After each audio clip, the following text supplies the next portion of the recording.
kitty, kitty, kitty, kitty. My name is Olivia Marino Carlson. I'm 70 years old. I live in Santa Fe, New Mexico. I cannot afford to retire. I live off of Social Security, which does not pay all my bills. That's why I'm looking for work. My husband was a mechanic. He developed MS. I took care of him until he passed away. I was working retail, lifting boxes. It was very hard. I'm going to the library to use the internet to look for work. I did not think that being 70 would be like this. I'm asking if there's any positions or work positions available here. We don't have anything open right now, but keep an eye on it. I put in an application here at Walgreens. I haven't heard back, so I'm going to check to see what's going on. They don't have an update on my application. The cost of food has gone up. Every time I blink, it goes up. I get better prices here. Your total's gonna be $10.25? My greatest obstacle right now is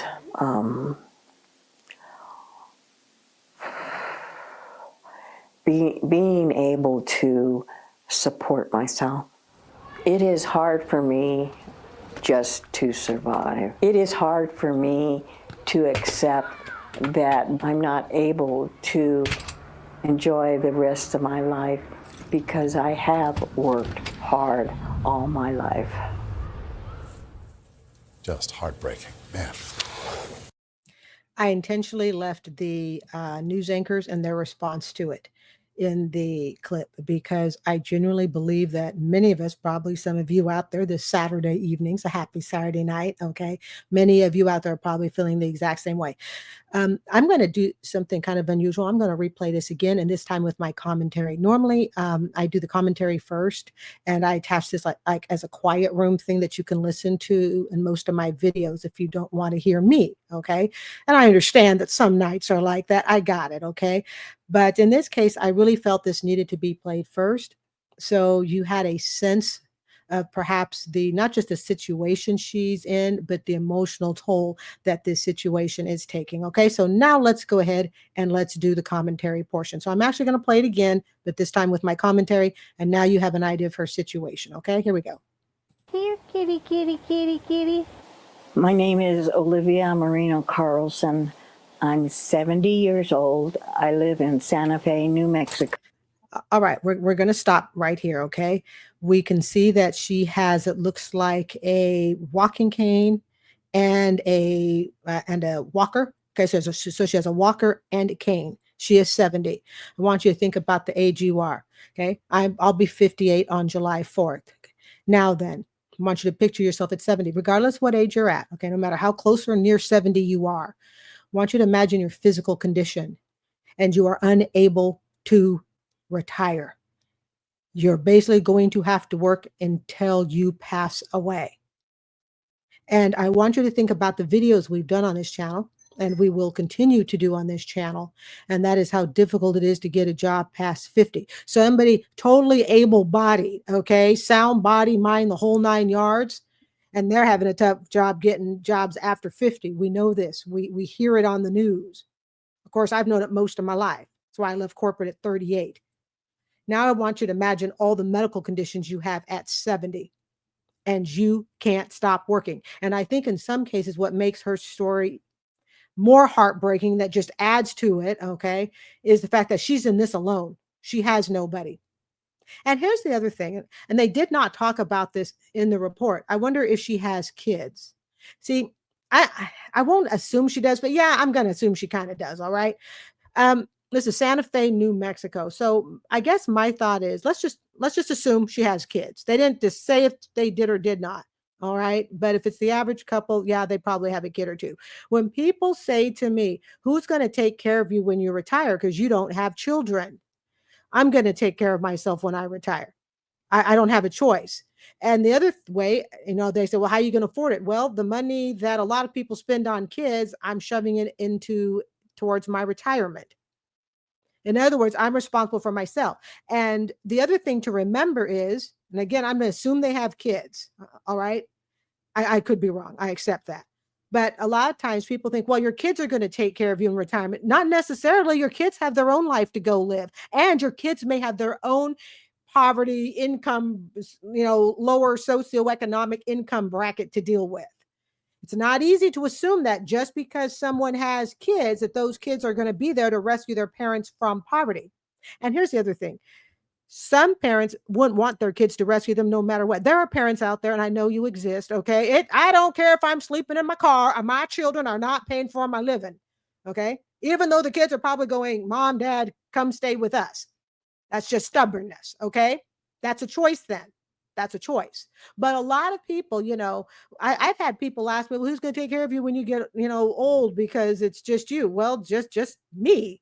I just have to plan differently. But when you really get down to it, if you have kids, you really shouldn't be planning any differently than I am, because I'm not planning because I don't have kids. I'm not planning on them taking care of me. And just because you have children, it is my belief that you shouldn't plan on them taking care of you. I mean, it's great if they do, okay?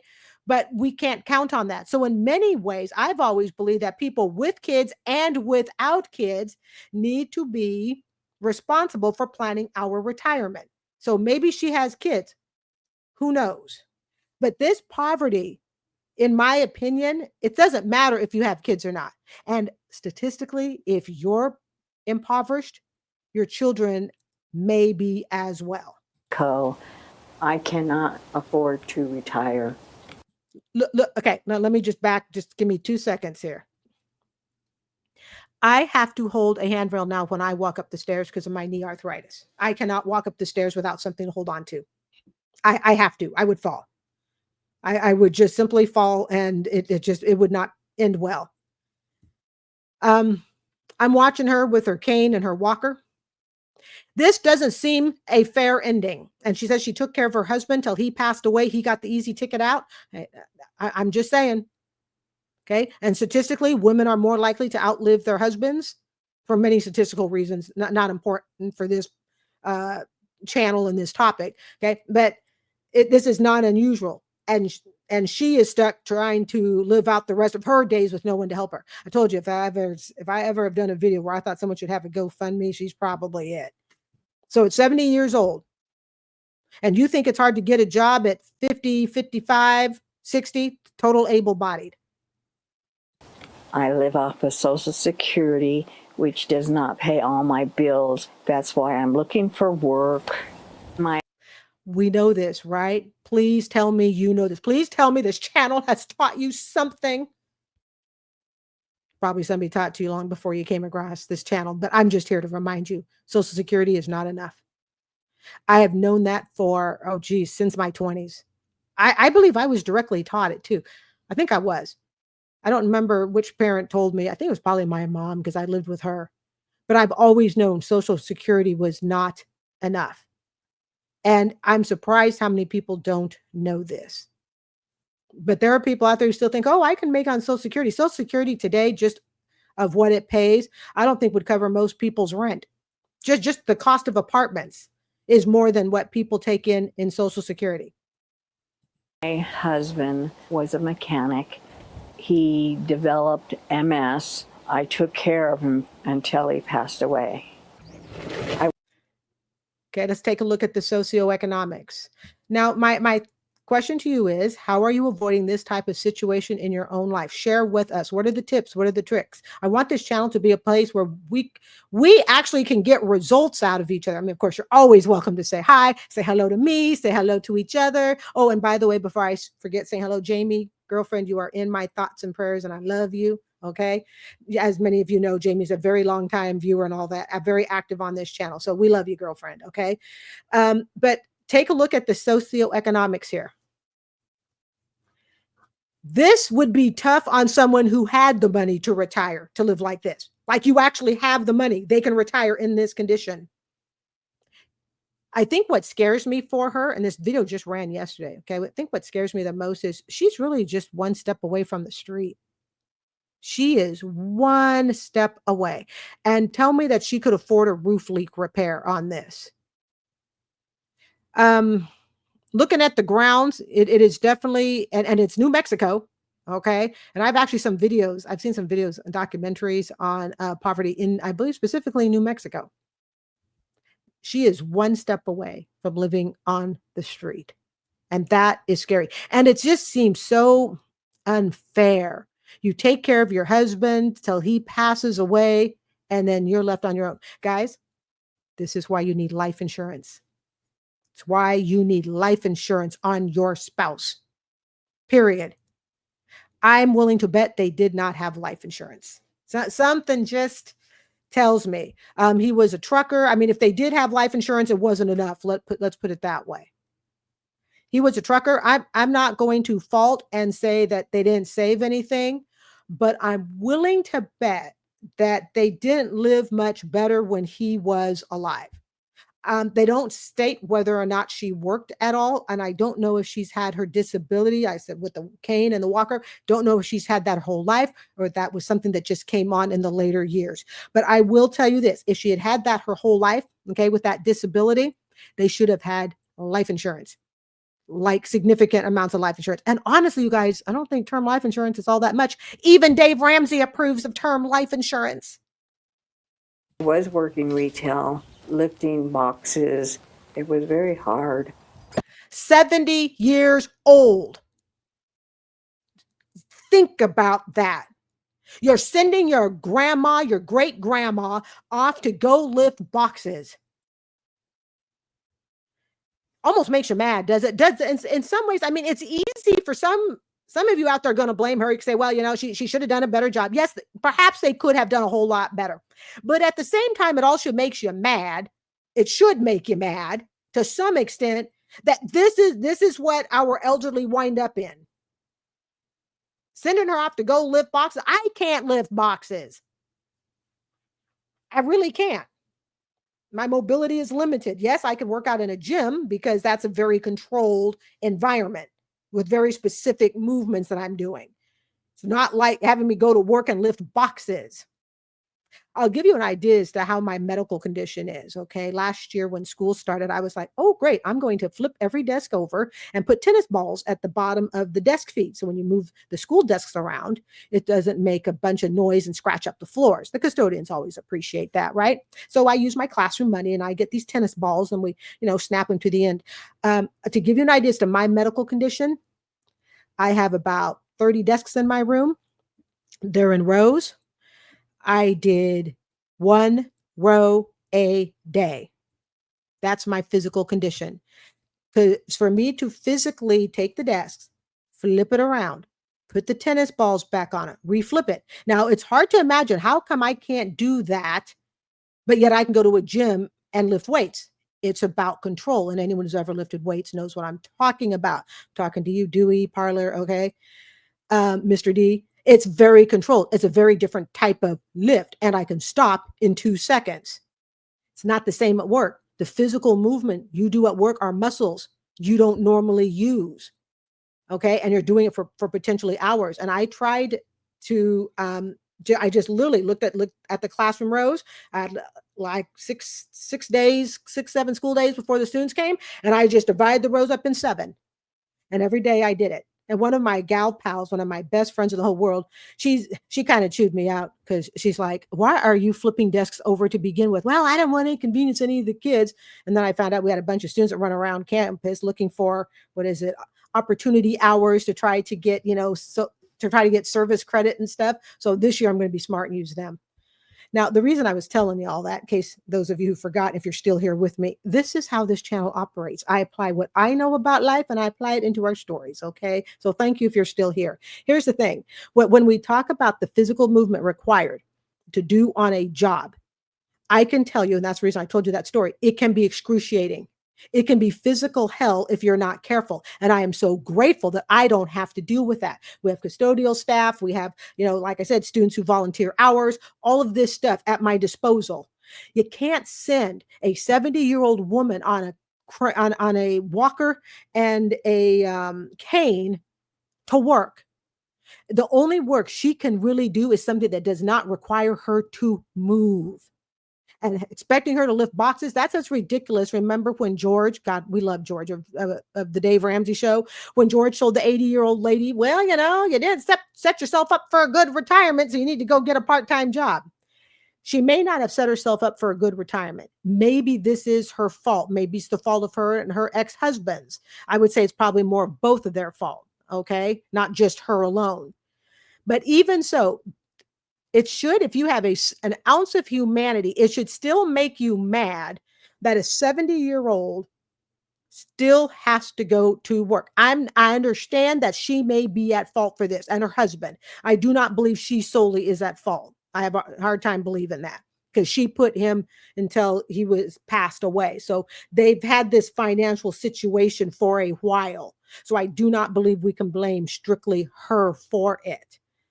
But there's just a part of me, regardless of who is at fault, okay? The system, their bad budgeting, whatever.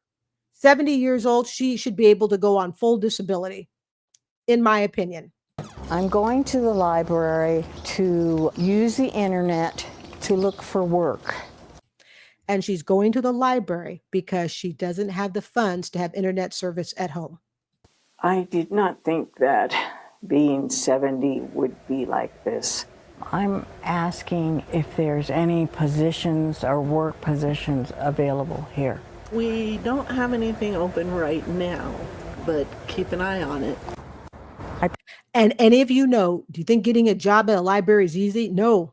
You have to go through anything that you have to apply for, city, state, federal, usually requires a host of steps.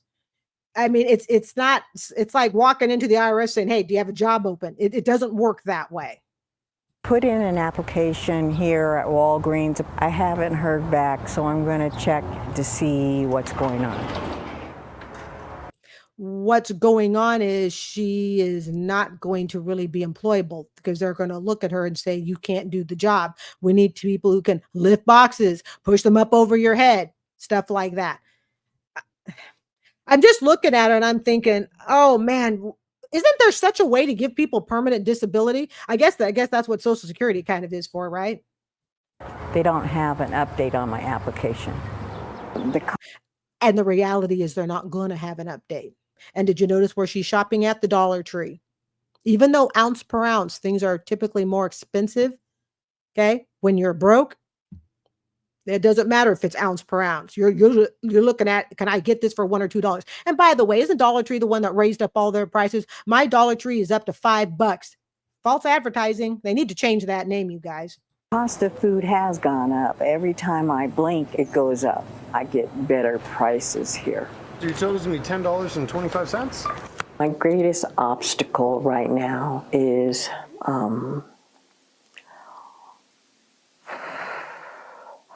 being able to support myself. Have you thought about how you're going to support yourself? Have you thought about that? By the way, I cut out the part. She was at a Bible study. That's where she was having that meal at. She was at a Bible study, and she was saying basically how the group helps her to cope with the condition that she is living in. Have you thought about what your life is going to look like at 70 or sooner? I'm almost 58, and I can tell you, you know what? I'm like picturing how things are supposed to be. And so far, I'm pretty happy. But I've had to make a lot of sacrifices, and I continue to make sacrifices so I can continue to have a future that does not look like this. This should be a scared straight video for some of you guys out there. And I will attach at the end before I forget, okay? I didn't think of it right now. I'm going to attach at the end one of my absolute favorite videos. And it was one of the first videos I ever did. And I didn't think about it before I made the video banners on this. But as soon as we're done, not right now, don't go right now. The video is still on, okay? But at the end, I'm going to attach one of the first videos I ever did when this channel became a money channel 3 years ago. It's about a Canadian couple. The husband is a truck driver. The wife is stay at home. They're rounding retirement, so they're definitely in their 60s to their mid 60s. Okay, they're getting ready to retire and they have no money. I'm going to attach that to the end because I believe she said her husband was a trucker also. I gather that trucking can make really good money. Okay, that's just something I've gathered from some trucking stories I've seen like this, where the husbands were truckers. But there seems to be a lack of planning, and perhaps it's just knowledge. There's a lack of understanding that it's not just about what you make, guys. You know this. You already know this. It's about what you keep, and you've got to plan on not what you're just going to keep now, but what are you going to also keep in the future. And something that I have noticed, just a trend, is that when I seem to do stories on people who are truckers, it does not seem to be uncommon that they are without a plan for retirement. So I'm going to attach that at the end. It's an older video, but I really think it's worth it. And I've heard the commentary is just fabulous. It is hard for me just to survive. It is hard for me to accept that I'm not able to enjoy the rest of my life because I have worked hard all my life. Have you worked hard all your life? Are you getting the retirement you want? Are you working hard all your life? Will you continue to work hard? I've always have believed that when I retire, I've always said, I'm going to stay in education till the day I drop. Okay. I want to remain in education. I can't just retire and sit and stare at the walls. I can't do it. All right. But I will do it on my terms. I will work the days of the week that I want to work on my terms. And I think when people say things like, "Oh, I'm not planning for retirement because I'm just going to work till I die anyways." Well, you know what? Your knees may give out, your shoulder may give out. God help you, you wind up with some medical issue. You don't know that it's going to last for forever till the day you go meet your maker. So I want to keep working, but I want to do it on my terms, not because I have to. If I'm a greeter at Walmart, it's because I want to be a greeter at Walmart and I want to stand there and I want to say hello to everybody on my terms. I don't want to do it because I have no retirement savings at 70. And I've got my cane on one side, I've got my walker on the other, and I'm pulling my 8-hour shift until I can go home again.